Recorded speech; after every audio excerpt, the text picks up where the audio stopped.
Hello everyone, welcome to Mission Possible IAS Academy.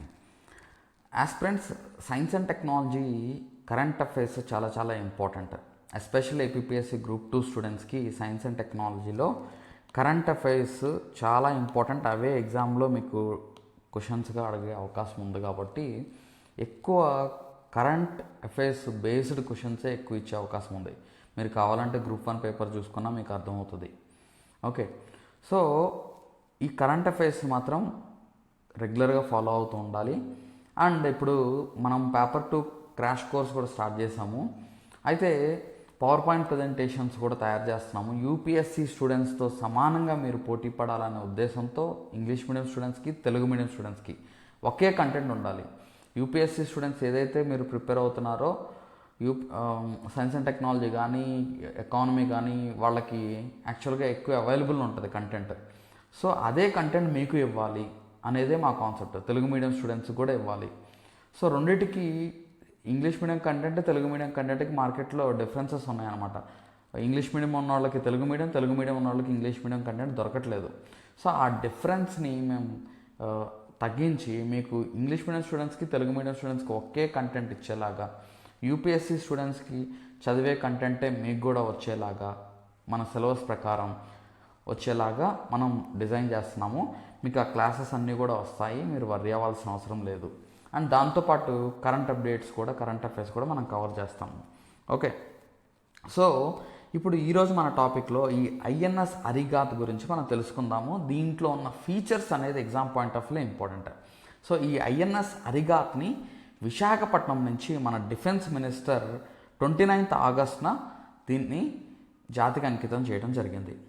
So దీని ప్రత్యేకత ఏంటి అని అంటే, ఇది భారతదేశం యొక్క 2వ అణు జలాంతర్గామి second nuclear powered submarine. So దీని పేరు అరిగాత్ అని మనం పిలుస్తున్నాము. అండ్ ఇది అరిహంత్ క్లాస్ సబ్మెరైన్ అనమాట, గుర్తుపెట్టుకోండి. ఇప్పుడు జనరల్గా మనము 2009లోనే ఒక సబ్మెరైన్ లాంచ్ చేసుకున్నాము. అది 2016లో కమిషన్ చేసుకున్నాం అనమాట. దాన్నే ఐఎన్ఎస్ అరిహంత్. అది మన భారత్ ఇండిజీనియస్ టెక్నాలజీ, అంటే మన దేశంలో ఉన్న టెక్నాలజీని యూజ్ చేసి మనం సొంతగా డెవలప్ చేసుకున్న న్యూక్లియర్ క్లాస్ సబ్మెరైన్ అనమాట ఐఎన్ఎస్ అరిహంత్ సబ్మెరైన్. సో దానిలో భాగంగా, అంటే దాని కంటిన్యూషన్గా నెక్స్ట్ సబ్మెరైనే ఈ ఐఎన్ఎస్ అరిగాత్. ఈ ఐఎన్ఎస్ అరిహంత్ కానీ అరిగాత్ కానీ, ఈ అరిహంత్ క్లాస్ సబ్మెరైన్స్ అన్నీ కూడా అడ్వాన్స్డ్ టెక్నాలజీ వెజల్ ప్రాజెక్ట్లో భాగంగా డెవలప్ చేసినాయి అన్నమాట. ఓకే, గుర్తుపెట్టుకోండి. ఈ అరిహంత్ కానీ అరిగాత్ కానీ ఇక నుంచి ఈ అడ్వాన్స్డ్ టెక్నాలజీ వెజల్ ప్రాజెక్ట్లో మొత్తం 5 న్యూక్లియర్ పవర్డ్ సబ్మెరైన్స్ని డెవలప్ చేసుకోవాలని టార్గెట్ పెట్టుకుంది. అందులో ఇది సెకండ్ న్యూక్లియర్ పవర్డ్ సబ్మెరైన్ అనమాట. సో దీనిలో ఫీచర్స్ మనం అబ్జర్వ్ చేస్తే, ఇది 112 మీటర్ల లాంగ్ ఉంటుంది. 112 మీటర్ల లాంగ్ ఉంటుంది. అండ్ ఇది 6000 టన్స్ ఆఫ్ వాటర్ని డిస్ప్లేస్ చేస్తుంది. 6000 టన్స్ ఆఫ్ వాటర్ని డిస్ప్లేస్ చేస్తుంది. ఇది దీని మ్యాక్సిమం స్పీడ్, ఇది వాటర్లో సబ్మర్జ్ అయినప్పుడు దాని మ్యాక్సిమం స్పీడ్ వచ్చేసరికి 24 knots మ్యాక్సిమం స్పీడ్. ఏది వాటర్లో మునిగినప్పుడు అన్నమాట. అండ్ కిలోమీటర్స్లో చూస్తే మనం 44 km/h కిలోమీటర్స్ మనం అబ్జర్వ్ చేస్తే. అయితే ఇది కనుక సర్ఫేస్లో ఉంటే 12 to 15 knots స్పీడ్లో వెళ్తుంది. అండ్ 22 to 28 km/h స్పీడ్తో ఇది ట్రావెల్ చేస్తుంది అన్నమాట. సో దీని ప్రత్యేకత ఏంటి? దీని ప్రత్యేకత ఏంటంటే, ఇందులో 83 megawatt pressurised light water reactors వాడాం. ఇందులో 83 megawatt pressurised light water reactor. So light water అంటే ఏంటంటే, జనరల్గా మోడరేట్గా కానీ కూలెంట్గా కానీ ఇందులో వాడింది నార్మల్ వాటర్ అనమాట. హెవీ వాటర్ రియాక్టర్ అని అంటారు. ఇంకోటి హెవీ వాటర్ అంటే ఏంటంటే, డ్యూటీరియం ఆక్సైడ్ని మోడరేటర్గా యూజ్ చేస్తారనమాట. అది హెవీ వాటర్ రియాక్టర్.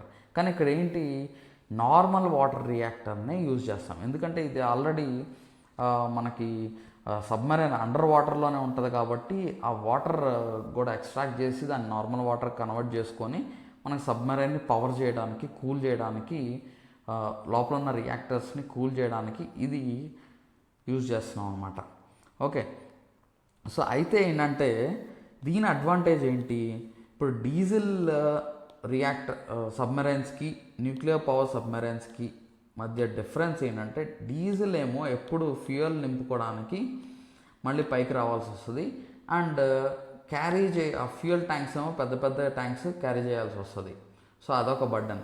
అదే న్యూక్లియర్ పవర్ సబ్మెరైన్స్ అయితే చాలా తక్కువ ఫ్యూయల్తో, తక్కువ వెయిట్తోనే ఇది ఎక్కువ రోజులు సముద్రంలో ఉండడానికి అవకాశం ఉంటుంది. శత్రువులు దొరకకుండా ఎక్కువ రోజులు లోపల ఉండడానికి అవకాశం ఉంది.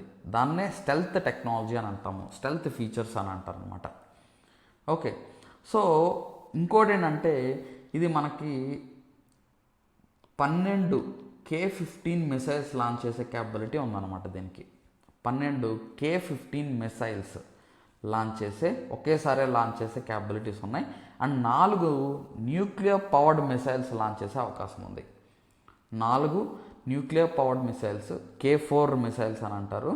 వాటిని ఒకేసారి 4 కూడా లాంచ్ చేసే క్యాపబిలిటీ దీనికి ఉంది. సో దీనివల్ల మనకు వచ్చే అడ్వాంటేజ్ ఏంటంటే మన న్యూక్లియర్ ట్రయాడ్ అని అంటాం. న్యూక్లియర్ ట్రయాడ్ అంటే ఏంటంటే మనము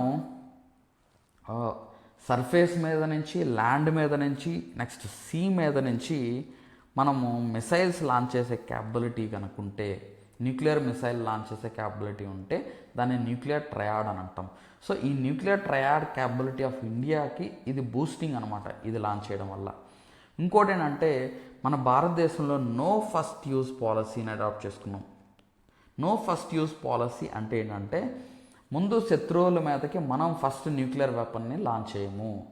మనము యాజ్ ఎ డిటరెన్స్గా మాత్రమే ఈ న్యూక్లియర్ టెక్నాలజీని, న్యూక్లియర్ మిసైల్స్ని, నెక్స్ట్ ఈ సబ్మెరైన్ బేస్డ్ న్యూక్లియర్ లాంచ్ టెక్నాలజీస్ని మనం డెవలప్ చేసుకుంటున్నాం అనమాట. డిటరెన్స్ అంటే ఏంటి?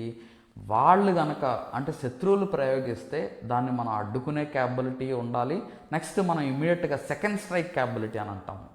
అంటే శత్రువు ఫస్ట్ స్ట్రైక్ చేశాడు అనుకోండి, ఇది ఇప్పుడు మన భారతదేశంలో ఉన్న క్రిటికల్ టెక్నాలజీస్ మీద కనుక అది దాడి చేస్తే, ఇప్పుడు హైదరాబాద్లో డిఫెన్స్ ఎస్టాబ్లిష్మెంట్స్ ఉన్నాయి, క్రిటికల్ టెక్నాలజీ మీద శత్రువు దాడి చేస్తే ఒకేసారి ఇది సబ్మెరైన్ అనేది సముద్రం నుంచి శత్రువులకి దొరకకుండా సముద్రం నుంచి మన సెకండ్ స్ట్రైక్ క్యాపబిలిటీ మనం పొందడానికి అవకాశం ఉంటుంది.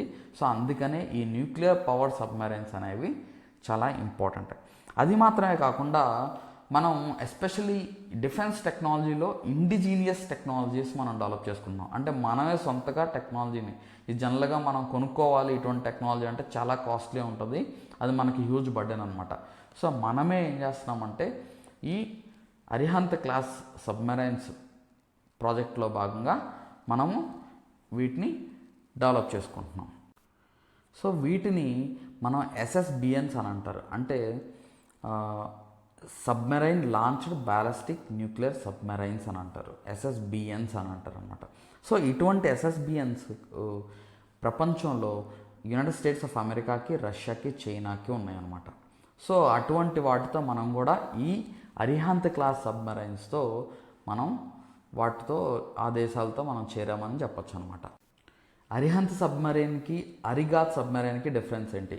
ఈ అరిగాత్ సబ్మెరైన్ ఏంటంటే ఇది upgraded version of Arihant submarine అనమాట. అంటే ఇంకొంచెం బెటర్ ఫీచర్స్, అడ్వాన్స్డ్ టెక్నాలజీ తీసుకొచ్చాము, స్టెల్త్ క్యాపబిలిటీస్ని కూడా ఇంప్రూవ్ చేసుకున్నాం. అరిహంత్ కన్నా అరిగాత్కి స్టెల్త్ క్యాపబిలిటీ ఎక్కువ ఉంటుంది అనమాట.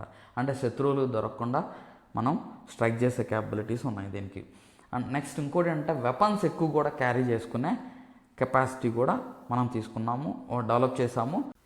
మన భారతదేశం అరిగాత్ సబ్మెరైన్స్ మాత్రమే కాకుండా కన్వెన్షనల్ సబ్మెరైన్స్ని కూడా ఎక్వైర్ చేసుకున్నాం అనమాట. అంటే ఈ అరిగాత్ సబ్మెరైన్ ఏమో మనం డెవలప్ చేసుకున్నాము, 6 కల్వరీ క్లాస్ సబ్మెరైన్స్ని ఎక్వైర్ చేసుకున్నాము.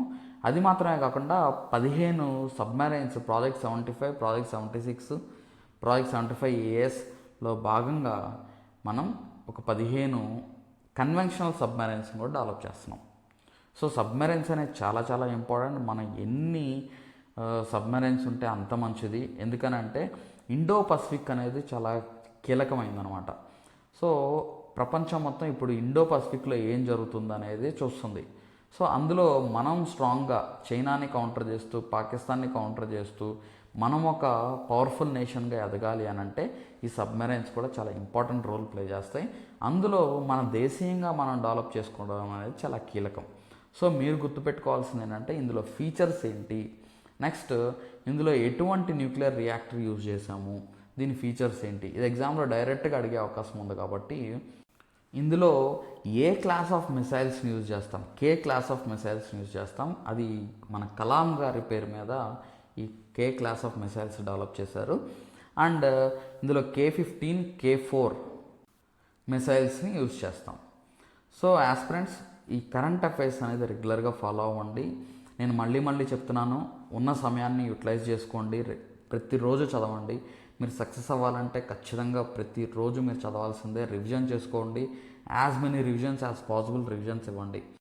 ఏపీఎస్సి గ్రూప్ 2 పేపర్ 2 క్రాష్ కోర్స్లో కూడా జాయిన్ అవ్వండి. మీకు చాలా అడ్వాంటేజ్ ఉంటుంది, మీకు డిఫరెన్స్ తెలుస్తుంది. అండ్ ఉండే కొద్ది మోర్ కంటెంట్ మనం క్రియేట్ చేస్తాము. సో ఇది మాత్రమే కాకుండా, అంటే ఇలాంటి వీడియో కాకుండా ఇంకా చాలా కరెంట్ అఫైర్స్ బేస్డ్ వీడియోస్ కూడా అందులో మనం వస్తాయి అన్నమాట. Month wise 18 months current affairs cover చేస్తాము. ఓకే, సో మీకు కనుక ఈ వీడియో నచ్చినట్లయితే లైక్ చేయండి, షేర్ చేయండి, సబ్స్క్రైబ్ చేసుకోండి. Thank you so much.